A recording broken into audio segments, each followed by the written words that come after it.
One which was really small, one which was just the thickest thing I've ever seen, and one that was really big. Okay. Outside of those three people, you're all the same.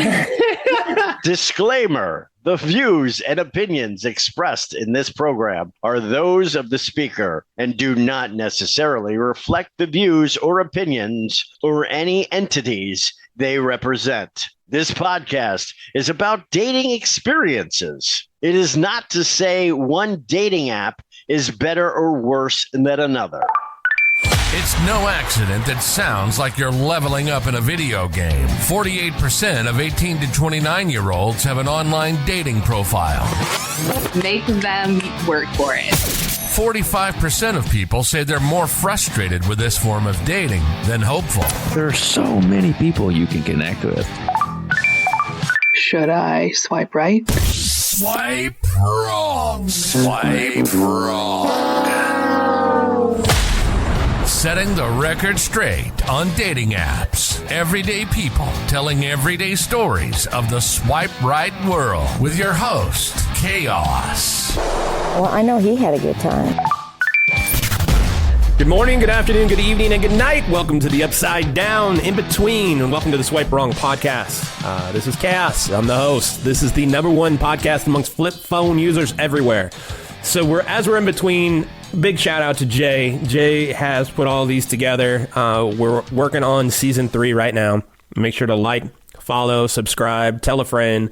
Send us an email, swipewrongpod@gmail.com if there's a story that you want to share, or if you just want to give us hate mail or accolades or anything else. We're happy to listen. 317-426-6616. That's the number to call and leave a voicemail and let us know your story. If you want us to get back to you, we'll be happy to do that.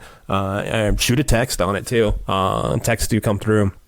And as we're going through, but like I said, shout out to Jay, who cuts up the audio, who makes it to where every week there's something new for you guys. There's something new for you to listen to. I think it wasn't originally planned this way. Maybe in his head it was, and he just didn't share with me, which I wouldn't blame him. So even though we're doing seasons and we have 10 episodes per season, and I think we've already got about 4 or 5, I think, ready for season 3, which I can't wait for you guys to hear the first episode. It's going to be, I was speechless at one point. I was like, holy shit, I just messed up the audio and got to get it fixed.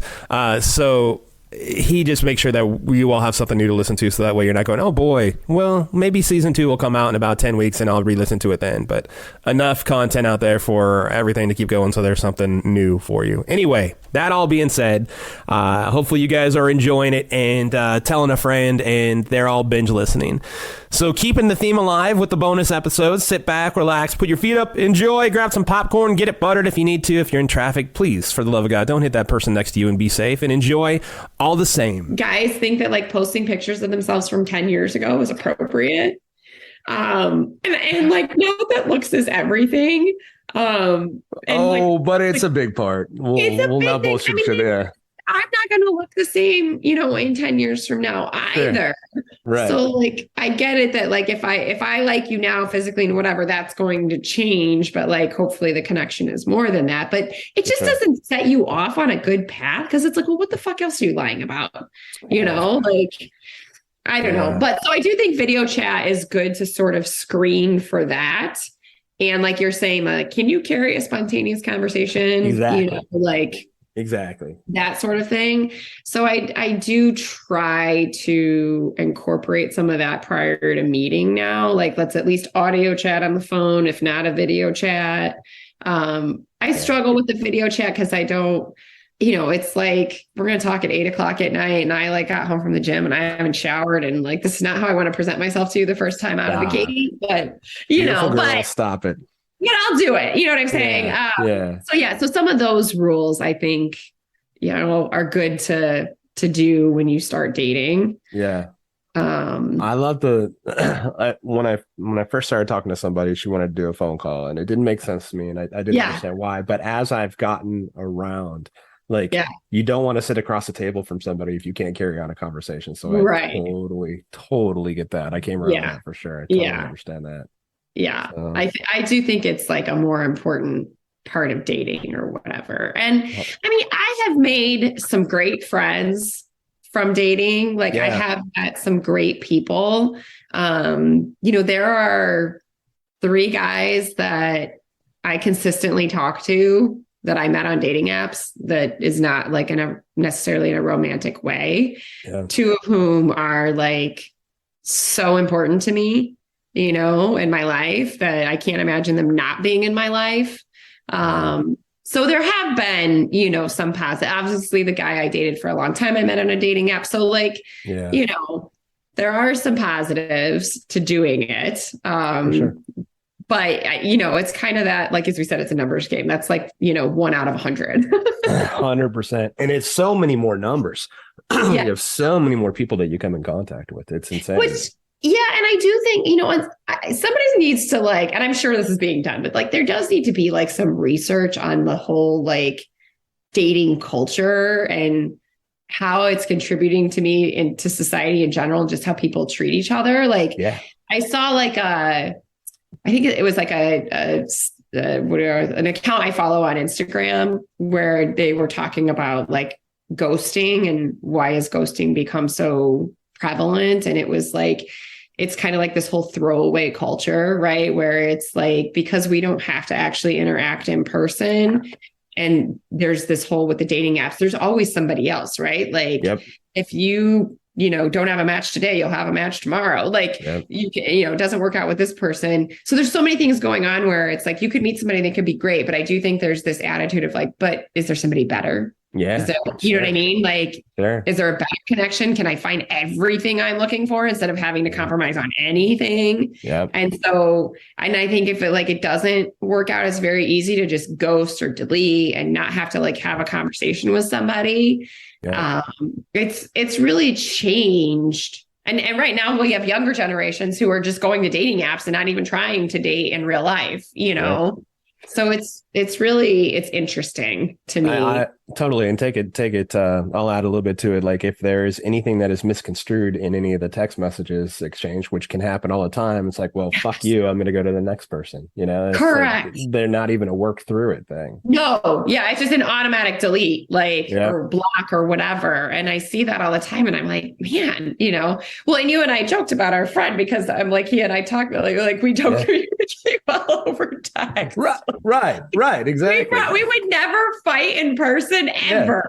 Like there's no way it would ever happen. But on text, we've gotten into arguments because we don't know what the other person Exactly. I totally saw that and I started laughing. I'm like, all right, because Mike and I will say the same thing. We're like, we call it fast food dating. It's just like, because like it's just you can go one after another. It's just how people treat it. And it's like, it's like, damn, this person's under a heat lamp. We need to, get them out of here. So because of the text fights that you can have, you do that over the thread and Bumble and you're just like, forget it. And they may be a great person. You have no idea. I don't know. My guess is that women are predominantly the ones doing that are like deleting and whatever instantly. And I'm like, because I see some of my girlfriends do it, and I'm like, hold on, like, did you ask him if that's what he really meant? Sure. Or like, so the only time it happened to me is I remember I matched with this guy on Bumble, and all of a sudden we start rapid fire texting, right? It's going back and forth, and it clearly says on my profile what my job is. Right. But so he asks me, what do you do for a job or something? And I said, I'm an OB nurse. Instantly deleted me. What? And I was like, what? I was like, is it because I've seen more vaginas than you have? Like, are you intimidated because I know more than like, what the heck? Oh my God. It was so random. I was like, what? I don't even know what I said wrong. Like, I have no idea what I said wrong. Exactly what we're talking about. And I was like, are you in labor and delivery with your wife right now? And you're afraid it's me? I don't know what's going on. Oh, she's our life coach. She's the one that's going to be there. Holy shit. Oh my God. But, and back to the dick pics and whatever, I think women handle those kinds of texts in so many different ways. I'm so hard to offend. Like it takes a lot to offend me. So like I personally, if a guy does something inappropriate, I'll give him a chance and I'll be like, stop, like knock it off. Don't be stupid. And if they do, and a lot of times they do, like guys are always going to fucking push the boundaries and see how far they can go with you. Absolutely. And I get it, but I'm not saying it's okay, but I get it. Yeah. So you want to test it. I tell you, that's too far. You cross the line, which my line is pretty far. So like, cross the line and like, you know, you really cross the line and you back off, then like, we're cool. I'm fine. Whatever. Like I'm not, but other people see like a dick pic or a sex text come through and they just delete and block. And I'm like, I don't know, like, calm down. Yeah. Calm down. I'm still yet to find the woman that says once the dick pic came through is when she decided that's when I needed to sleep with them. No one's ever right, exactly, yeah. And that's why I'm like, I do like I like you're a guy and you don't seem to understand it either. Like I want a male to explain this to me. Like when, like I don't know that I've ever even asked for one. Like you know. Ironically, I've only had one person I've talked to said that she asked for him. This person's also my sister. And she's like, I want to know what I'm getting into. I was like, see, I like the element of surprise a little bit. Like, yeah. You know, I don't get it because it is, and this is the other thing I say to guys all the time. I can tell you with the number of people that I have been with or whatever, which I'm not saying is a shit ton because it's not, but you're almost all the fucking same. Like, there were that's fair. Three exceptions in my life, I will say. One which was really small, one which was just the thickest thing I've ever seen, and one that was really big. Okay. Outside of those three people, you're all the same. There is like if there's a difference, it's so small that like shit. So like stop worrying about it. It is unfortunately women are not in the same boat. Like all of our boobs are very fucking different. Fair enough. Right? Fair enough. And even our vaginas are very different. Okay. Like, you know, there's so much difference there. You guys are pretty much the same. Yeah. It's cold outside. Stop. Like, no. So I'm not like, I get what your sister's saying. And there has been the occasion where you're like, I kind of thought it was going to be a little better. But that tends to be more just about the sex in general. Sure. The size of your penis. Thank you for being along for the ride of the Swipe Wrong podcast, where we take everyday people like you and me telling their everyday stories of their swipe right life. Show is produced by Jay Pelham. He is the host of Pelham Place. If you want to reach out to the show and tell us your story, we'd love to hear it. Give us a call. Google Voice us at 317-426-6616. Leave your information and we'll get back to you, or just your story. You can also email us at swipewrongpod@gmail.com. We are on Insta, Facebook, TikTok. We're out there. I am Chaos, the host of Chaotic Commentary. You can find me pretty much anywhere that you see me. And next week, the saga continues. Swipe wrong. Swipe wrong.